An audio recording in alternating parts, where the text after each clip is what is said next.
go ahead and get started. My name is Mark Birdie. I'm Executive Director with the Alabama Coastal Foundation. We have a really good workshop prepared for you today. You will learn, you will have a chance to ask questions, and we're excited that you're spending an hour talking about septic tank systems for homeowners. So appreciate y'all doing this, and we have other workshops later on. I'll mention those dates in case you know of the people who would like to participate. But the whole mission for the Alabama Coastal Foundation, or the outline for today, excuse me, is to hear from Randy Schoenfeld with the Alabama Department of Environmental Management. You'll get a presentation from Camilla English with the Baldwin County Health Department, and then we'll have some final chance to do Q&As before we close the workshop. When we're doing this, we're actually doing this online. We have asked that you mute your microphones. Y'all already have, especially the ones who don't have microphones. If you do have a question, please take a moment and just type it in the little chat function. It looks like a little speaker thing on a caption on a cartoon there. And I guess if the person who is not who's muted, who has not said hello yet, if you want to just click that chat button and you can send a direct message to me, or just say that you're there, and that way we'll know who you are. And then please feel free to ask questions and give your feedback. We have a survey, electronic survey at the end that I'll email everybody.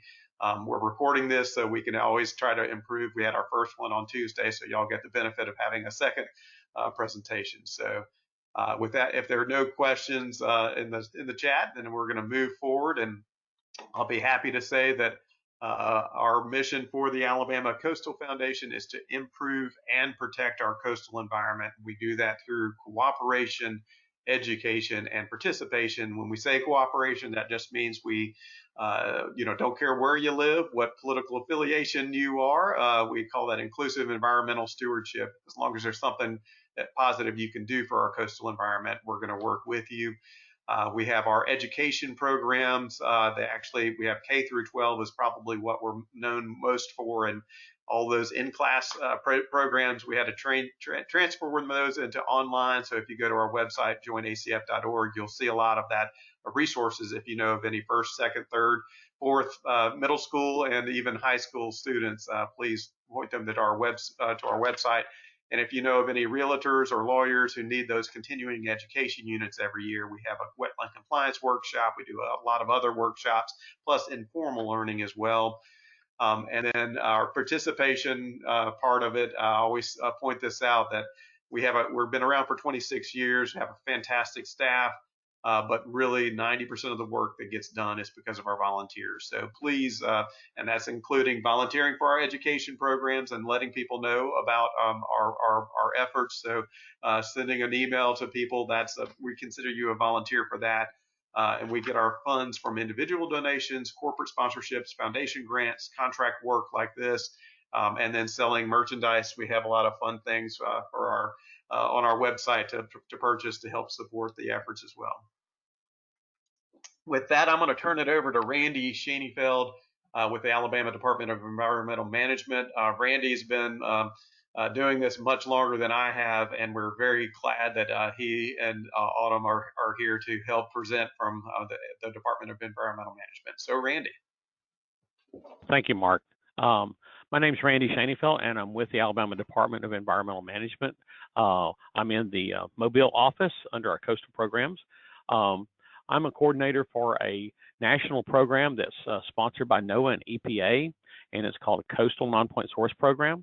And we're today talking about septic tank programs, and you'll see the term OSDS in this presentation. It's the federal term for on-site sewer distribution systems, which is, in a nutshell, septic tanks. So anyway, next. Our area for the Coastal Nonpoint Source Program is a combination of all the watersheds, which are the drainage areas in coastal Alabama, and we've designated Mobile and Baldwin County as those areas. These areas drainage areas are divided into hydrologic unit codes, or HUCs, and ours include Mobile Bay and the Delta and the surrounding watersheds in Mobile and Baldwin County. Next. As you see, these watersheds are on different scales. The previous slide showed them on an 8-digit scale, but they can be actually cut down into smaller pieces, which are 12-digit units, and that's what we look at in terms of these HUCs. Here's the ones for Baldwin County. Next. And here's the ones for Mobile County, and we have these at the 12-digit scale, and we have a total of approximately 110 of these 12-digit HUCs in the 2 counties. Next. One thing you may wonder is, why is ADEM involved in septic tanks? Because actually the regulatory authority for the state of Alabama for septic tanks is held with the health department. So in Mobile County, you have the Mobile County Health Department. In Baldwin County, you have the Baldwin County Health Department with the ADPH. So our interest is that if something became an infraction such that it was large enough to become a Clean Water Act violation, then we would bring ADEM in, and ADEM would bring in EPA. If something like that happened, you'd be looking at about $37,000 per day for your violation. So it's really in your best interest to not have us involved and make sure that we deal with the health departments at that level. Next. So what we undertook here is as an education outreach approach, and what we call voluntary implementation, and basically to let the public know about what they needed to do with their septic tanks and such. Our first step towards that was in 2004. We put out a coastal non-point source handbook, and the handbook team identified septic tanks as under watershed as a part of urban areas, and we were really interested in the operations and the maintenance of those septic tanks and how much we could provide that information to the public. Next. The next project that we undertook, we needed some foundational information, so we contracted with the University of South Alabama with their engineering department, and we did a maintenance assessment and operations assessment for Mobile and Baldwin County, and we included rainfall, soils, that sort of thing. The compilation analysis of this was conducted through 2006, 2007, and they actually did a data dredge on the hard files for both health departments going back to the 1950s. And after we did that analysis, we were able to show that the tanks needed to be pumped every 3 to 4 years. Next. So following that, we decided to do a set of workshops for the public. And in 2008, we undertook to do some public workshops. Example, we located those in a lot of the local libraries. Example, we had one in Saraland and had them in Foley as well. And we contracted to our Baldwin County Soil Water Conservation District to do that project. And we also were able to glean some more information about people's uses and their expectations and what they knew about their septic tanks. We did that through the use of surveys, and we have surveys along with this workshop today as well. And we just be very pleased if you would look at those, fill out that information.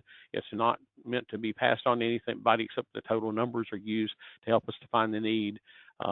This allowed us to ask for money to do one of our later projects. Next.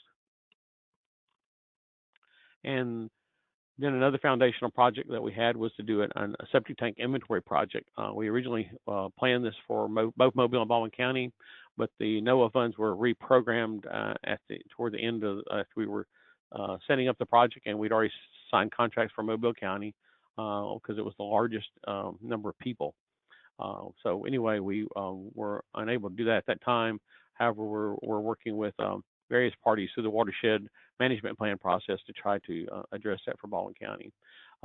The project was very important for Mobile County because we had about 425,000 people. Next. Good.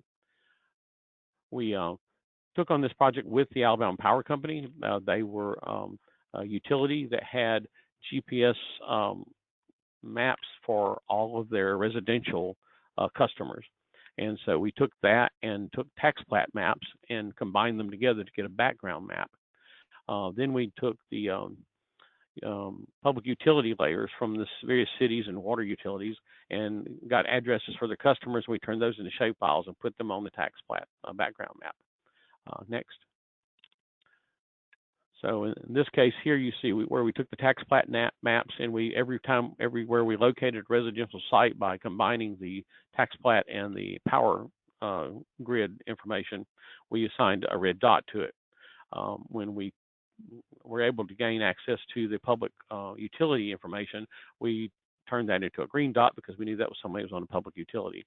The remaining dots we translated into yellow pyramids and triangles to mark that those were possibly septic tank sites. Next. Then back in 2000 or so, we started working with health departments to make sure that they had GPS equipment and GIS software. And so we asked them for the next several years, we asked them from that point on to start GPSing their septic tanks when they put them in. So we're able to take that information, about 5 years of that information, and compare it to our data. And we came up with a 99% plus agreement with that information. So that was a really good set of information. So we went forward and mapped it. Next. And we're able to develop mapping and data for all the 53 HUCs within Mobile County. Next. And it wound up being 51,378 septic tanks in Mobile County at that time. This is in the 2009 era when we did this. And we also found there were 115,000 plus people on public utilities at that point in time. This allowed us to map the location of the septic tanks and look at their densities, and it allows for more comprehensive planning by the county and the cities and other agencies. Next. In fact, we found that the maps were so good, the Alabama Forestry Commission came to us and said that they wanted to use that information to develop their FireWise risk assessment program, and it allowed them to figure out where to locate resources and men throughout Mobile County and to set up the best system for protecting the rural homes that were maybe at risk for fire. And as we know right now, that's an issue. Next. And this is just a picture of all the logos. We had all the major utilities participate. We had the cities participate. We got the funding through ADEM 319, the CPA funding that comes down. We also received funds from the Gulf Coast RC&D Council. They provided us with funds as well. And but we had real good partners with the Mobile County Health Department and the Mobile County Soil and Water Conservation District. And we appreciate the help of everybody there, and it made it a very successful project. Next. One thing about septic tanks is I should point out that they're an environmentally sound water quality treatment method. You hear lots of urban myths about how septic tanks are bad and they're not good for the environment, and that's definitely not true. The caveat to that is that if you properly operate and maintain your system, then that makes it environmentally safe and effective. It's much like your family car. If you don't change the oil in it, you could drive your car without ever changing the oil, but at some point in time, it's going to fail you because of that. Your septic tank's the same way. It sits in the ground, very unobtrusive. We count on it and rely on it, but we don't really give it the credit that it's due. And one of those things that we can do to help take care of it is to maintain it or do the maintenance on it, or the pump outs that are needed, which we found out were needed every 3 to 4 years for single family residences. So another group that we've worked with a lot in many of these projects is our Alabama Onsite Wastewater Board. We recommend highly the use of state certified pumpers and installers. They are certified and trained for this work throughout Alabama, and it's and you're not abiding by state law if you use someone who's not. So we just recommend that very strongly. Next. Our most recent project we did for the last 3 years is we did a Coastal Alabama inspection maintenance program. This was a vouchered pump out program. We gave away free pump outs to people in the 2 counties. We worked through our soil and water conservation districts and with our health departments, and we also worked strongly with our Alabama Onsite Wastewater Board. Basically, we were trying to get an idea of what the interest and need was throughout the area, and so we did. Next, we divided each county into 4 sectors. We started in the southernmost areas because that's where we had more hydric soils and the density to go with it. So we started in the southern part and did Sector 1, then Sector 2 and 3 and 4 heading northward on each county. And we did those at the same time in each county so that we were running workshops in both counties simultaneously. Next. We relied heavily on our we develop MOUs with the on-site wastewater board and the pumpers and installers, and we also work very strongly through our soil water conservation districts and our health departments, and they've been a very strong part of this process, and we appreciate their help. Next. So in total, in that 3-year period, almost like 3.5 years, we did 48 workshops throughout the 2 counties, and we were able to have over 1,200 people attend our nighttime workshops, and we were able to give vouchers for 1,043 to our county residents. So we were very happy with how this program worked and got some good information and raised a lot of awareness about septic tank issues. Next. So I appreciate your time for being here with us, and I will say that, an ounce of prevention is worth a pound of cure, and we find out that if you get your tank pumped every, at least 3 to 5 years, somewhere in that neighborhood, it'll be a lot better for you and the environment. So we thank you for your time. And Mark, I'll turn it over to you, sir. If you have any questions later on or at this time, just let us know. Thank you, Mark. I've been monitoring that, and no questions thus far. Well, actually, we do. We now just have a question. The vouchers were for discounts. Can you explain the voucher program just a little bit more, Randy? And this is his contact information in case you need to reach him directly later. But Randy, can you give a little bit more information about the voucher program? Yes, it was a program that we set up to actually do a full reimbursement for the voucher. The money didn't pass hands to the property owner. We actually paid the pumpers directly, and we worked that through the soil water conservation districts. They were our partners in that process. So for that time period, we put announcements on social media and every other place we could find it, and basically, tried to let the public know that we were doing these pump outs. We are part of this project here is to try to see if there's how much need there might be for future projects. We have some long-term plans in 3 to 4 years to have one more round of free vouchers. We're also working with county governments and watershed management plan processes to try to do this some more in the 2 counties. So it was a pilot program. We had seed money to do that, and so we were very tickled that we could complete that. But we know that there's more need. I mean, we know there's 65,000 tanks in the 2 counties, and we would like to, bring that to people's attention and find better ways to do that. So, thank you, Randy. And just about how many vendors actually participated? Just a ballpark estimate. Well, the pumpers are divided by which county they serve, but we had a total list of about 30, and we probably had about in the course of the program, we probably had, I think, 14 vendors participate in the program. Fantastic. All right. Well, thank you, and that's all we have for questions for you. We're gonna turn it over to Camilla, and if Camilla, you want to take your microphone off, I'm gonna advance the next slide here. Are you there yet? I'm here. All right, take it away.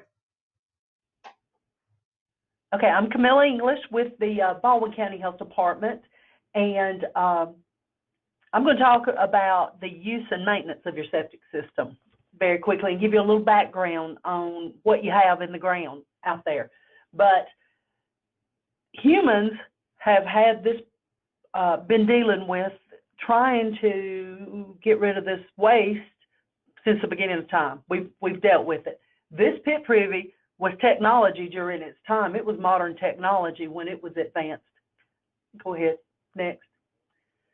Until we got the next big thing, which was the septic tank. And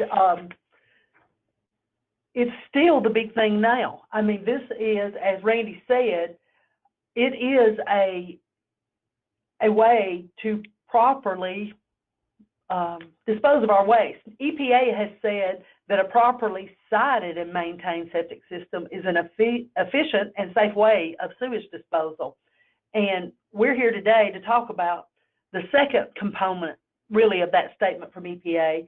And I just want to start with a little background of what your septic system is. Now, when the property was first developed that you have, the site was evaluated by soil and design specialists. And then a health department permit was issued, and then a state licensed septic tank installer installed the system. So they took care of the properly sited and designed part of EPA statement, and then they turned it over to you for the second part of that statement that says a properly maintained septic system. So we're going to talk about what you've got there. Usually a septic tank is a concrete box. If you see the picture there, it receives all the wastewater from your home. Anything you put down the drain goes into that septic system. And it consists of both water, liquids, and solids that we put there. And if you'll look at that septic tank, the way they're designed is your lighter solids, like your greases and oils, they're going to float to the top and they're going to form a scum layer. And then the heavier solids, they're going to go to the bottom and they're going to create a sludge layer. So that septic tank basically is a settling chamber. What we're trying to do there is to get as many solids as possible out of that sewage that's coming from your home. And we've got bacteria that work inside that septic tank in an anaerobic environment, which means without air, of course, and they digest some of those solids. And we'll talk a little bit later about how they might not can always keep up. Next. Here's the picture that I was talking about with the septic tank. You see the floating scum. The inlet is coming from your home, and then we've got a partial wall, about 3/4 of the way through that tank. That's going to help us keep as many solids as possible back before we go to the outlet with the effluent that it's called at that point, effluent coming out of the septic tank. So we're trying to settle all the solids, as many as possible. Next. And normally we think of this picture. It's a watertight concrete box that we normally see as a septic tank. But being watertight is essential. And I think I've added another slide, maybe a couple slides over, showing you that maybe not just concrete boxes are used anymore. But this slide, you go ahead, next, is an effluent filter. This is on the outlet side of your tank where the effluent starts to go out. Maybe some little minute solids or smaller solids are still in that effluent. I'm not saying maybe, I know there are. This is made to catch those, as many as possible. And again, this was something that we added. It was a new technology in 2000 when it was voluntary to put these in your septic system. You could decide on a new septic system whether or not you wanted a filter. Then in 2006, it became part of our state law that they're required on new systems, and they're still voluntary on septic system repairs. But many people choose to do that to help protect the next part of the system that we're going to talk about next.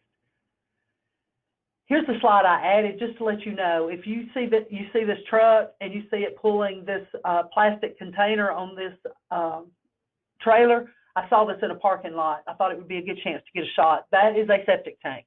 So that's one of our newer technologies. And a lot of times these septic systems in the past, when we first started using these poly tanks, they were mostly used by installers when it was a tight area and they couldn't get the concrete, because those concrete tanks are heavy and they have to have special equipment and trucks to bring them in and set them. These plastic tanks can be carried by 2 people. So a lot of times those are used. Now, you have your tank. After the sewage goes into the tank, settles, then the effluent comes out the outlet side, and you've got your effluent disposal field.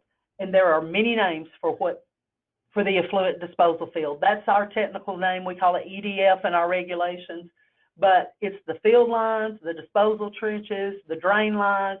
There are many names that people call these, but that's what they're talking about. And it's a network of pipes. If you want to go ahead and show the picture, they're laid out.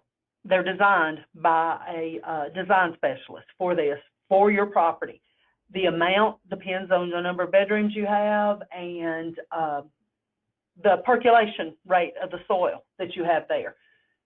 But they are designed specially for your site. And what happens is that as that effluent liquid comes from the septic tank, it comes into this header pipe, you'll see, and then the drain lines feed off of that header pipe, and it trickles into those lines, and then it's held there until it can perk in the ground. So that's basically what the EDF is. Now we've got bacteria that live in the soil that's different than the bacteria that was in the tank. So the bacteria in the soil finishes the treatment on your effluent until it's clean, and hopefully we get that completed and clean before it hits an aquifer, and that's what our goal is. And these things work really well as long as they're properly sited and maintained. And right here, these pictures are different kinds of effluent lines. The standard, as many of you may know, is the gravel and the perforated pipe, and that's what you see on the right side of the screen, the actual installation of that. They prepare the trenches. It's all shot to grade.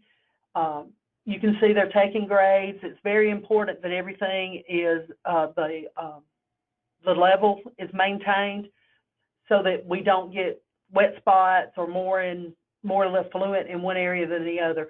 But that's an installation of a gravel system on that side, which is the old standard in our rules. That's the standard. And then we have newer technologies. This is just one of them on the left side. That's a chambered system. There's different companies. There's actually a lot of different products besides the chamber. But that chambered system does the same thing as that gravel system. It creates a void in that soil for the water to stand until it perks down. So this black chambered system is like a half dome. So it's created the void there, whereas the gravel does it in the old standard way of installing systems. One quick question. The bacteria that you were mentioning earlier, is it just that whatever's in the soil already, or do vendors actually add bacteria after the installation happens? No, and I was covering that later in do's and don'ts, but that's a good question. This septic system is natural system. The one advantage to it over many of the public sewer system, is nothing is ever added or needed to be added. I know you get all kinds of advertisements about things, but this bacteria, it grows naturally. It's in the environment. Mark, Thank you. One good thing to mention because of that question is that's the reason that bacteria will only grow and be there if it's a dry soil. So that's why you see sometimes we have to raise it up or use new technologies, is because that soil, for some reason the property's wet and it doesn't have dry soil to finish cleaning this effluent. That's why people have to have other systems besides just these conventional septic systems that we're talking about today. But in dry soil, the bacteria is there. Okay, now we're going to talk about the maintenance portion of the program. This is what you can do as homeowners. And as you've heard over and over, pumping the septic tank is the single most important part, the single most important way that you can make sure you extend the life of your system.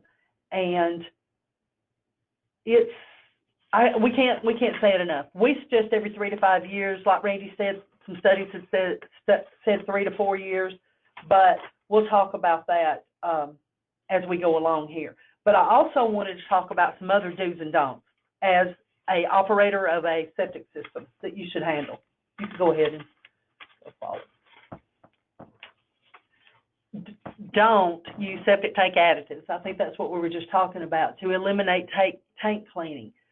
Those organisms, like we said, they grow naturally, so you don't need to add anything, okay?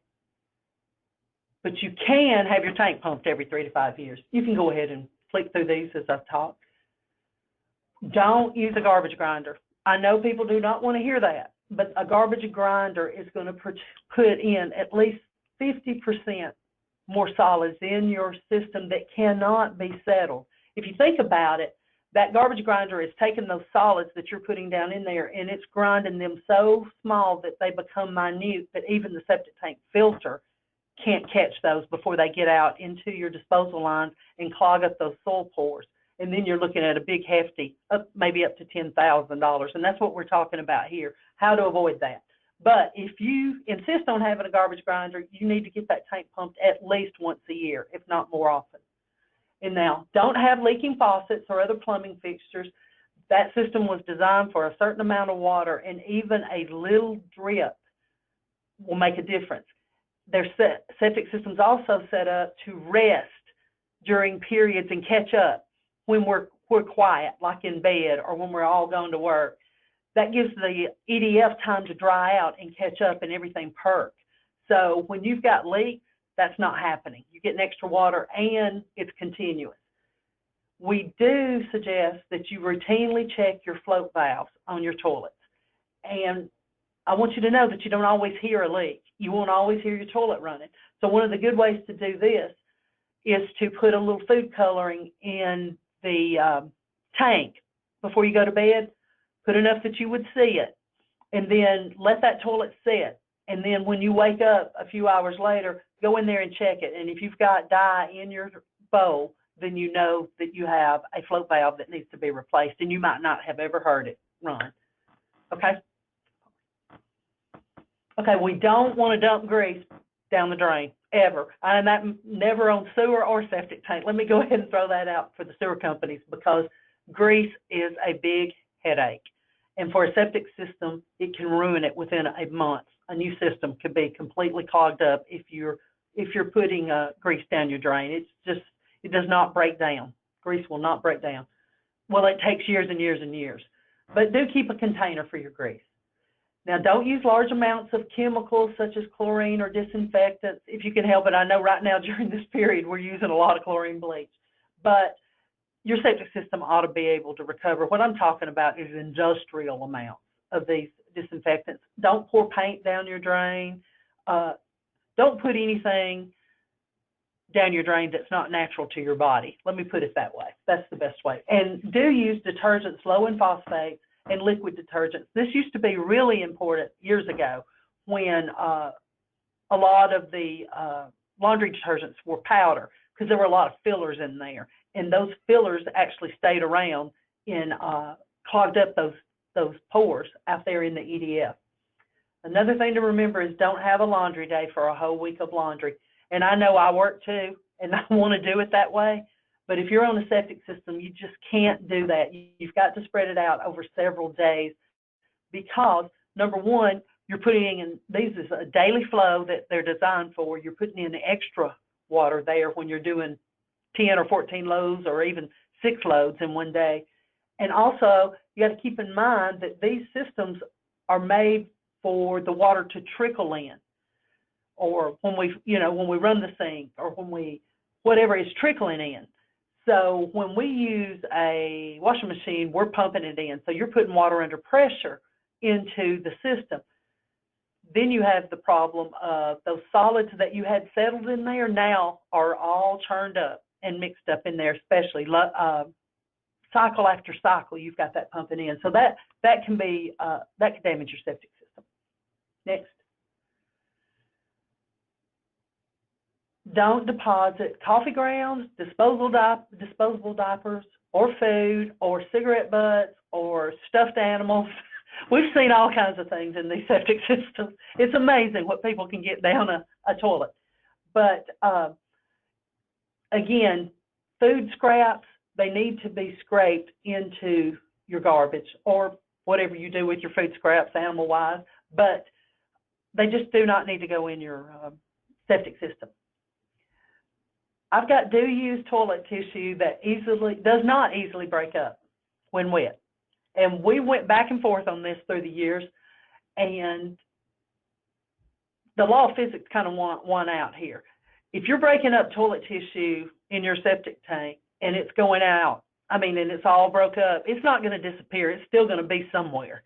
So it's so minute at that point that it could get out into your EDF, your field lines, and clog the pores. And I keep saying clog those soil pores, because once those soil pores are clogged, there's no getting them back. The only answer is to replace them. So we want you to use toilet paper that can be pumped out when the solids are pumped out. Don't plant trees and bushes over or near the septic system. Roots love field lines and septic tanks. They'll grow into a septic tank, especially during a drought time of the year. They will find and they will travel more than you think they would. We've seen 100 feet a root will grow. If it needs water, it's going to find water. So just avoid planting those trees and bushes. It's okay to plant grass and maybe small flowers. You just don't want to do anything over your EDF. You just want that area protected. You want to divert the surface away from that area too. Because if you have ponding, surface water ponding over your lines, let's think of it this way. If you've got a full glass of water, you can't put any extra water in there. So if you've got water standing over your field lines, they're down in those lines too because it's perking, just like the water out of your house. It's having to perk down through your lines. So when you try to flush your toilet, guess what? It's not going to go. It's going to come right back into your house or slow down. So just divert surface drainage away from your lines, whatever you have to do that. And don't cover your field lines with a driveway or a patio. Avoid driving over the septic tank and field lines. These go hand in hand. Basically, we don't want you to damage those lines because over time, the area can actually, instead of that low perking soil you have, when you drive and drive and drive, you're compacting, and you end up, instead of a 10-minute perk rate, you end up with a 120-minute perk rate for the soil to perk down, and there's no way that your EDF can keep up if you compact your soil like that. And then you also run into the possibility of actually physically damaging a line, you know, if a car is too heavy or if it runs up and down the line. And don't overload the system with too much water. We've talked about that kind of over and over during the presentation, but you can use water-saving devices such as low-flow shower heads, low-flush toilets, those kind of things. Just don't keep your water running when you brush your teeth. Maybe, you know, you turn them on and off, things like that. When you rinse your dishes, don't just leave it running. Turn it off between dishes. Just be water conscious at all times. We've got a conservation activity on our website for fourth graders that talks just about that as well. So, and it saves you money too, for that matter. So that's good. So next. All right. I've said this, that the maintenance is the single most important consideration in making sure a septic system will work well over time. It's all left up to you as the operator. After everybody leaves, everything's been done possible to make this system be successful for many years. And then it's left up to the operator. You see here that I've guesstimated a pumping cost of $350, and a lot of people go, wow.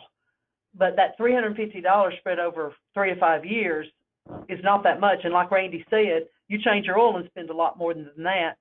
But this $350 every 3 to 5 years can save you tens of thousands of dollars later on that it would take to replace the system. Next. And this was a chart. I can send this to you if you're interested. But as you can see, the red highlighted part is the 1,000-gallon tank, which is kind of the standby for most houses, 4 bedrooms or less. And then you can go with the number of people. But basically, think of it this way. The more people you have, the more often you need to get your tank pumped because the more solids are going to be in that system. Okay, next. And this is my last slide. What the systems we have now work fantastic until we get new systems, and they are a proper way to dispose of sewage. So until we get the next big thing coming along, let's take care of our septic systems. And if you have any questions, I think I have one more slide with my contact information, and I think it'll be saved. Or you just call the health department, and we have several inspectors here that work with septic systems. You can just ask questions or whatever we need, whatever we can do to help you. Thank you. Great, Camilla. Thank you. And you've gotten appreciation in the chat room as well. So let's open it up in case there are any final questions. We're good with our time frame right now. Anybody have any thoughts or questions? I'll add one thing to the with the toilet paper issue. Speaking of technology, the fluffier your toilet paper, sometimes they add the polymers in there to make it softer, and so just be mindful again about usage of that, because those polymers do add up and they could clog the lines. So just be mindful that about that when you're doing that. So Mark, I'll add something if I can to that. please. We actually had a lady up in Lottie who had her system probably less than a year, and they weren't even there very often. And she called us because it started backing up, and we're like, oh no, I know. Well, we finally figured out and talked to the pumper, and speaking with her and her husband, what it was is that kind of toilet paper that you were talking about had completely surrounded her filter in less than a year. So yes, toilet paper can be a problem, but thank goodness that was something that we could just clean the filter, and they changed toilet paper brands, and we hadn't heard from them since. That's probably been 3 years. Great. Randy, in terms of future pump out, programs, I'm assuming there are, plans to try to do that program again in the future when funding dependent. Any kind of thoughts on that in terms of letting folks know about that opportunity? Yes, we have plans to, at a future date, probably 3 years from now, to do another round. It'll just be a 1-year process, but we'll be announcing workshops throughout the counties. So by all means, don't wait for that. But it's mainly to help people. We found this really helped people who didn't have the means to do this, and also, it gets the word out for people to learn about the fact that they should do the maintenance on their septic tanks. So.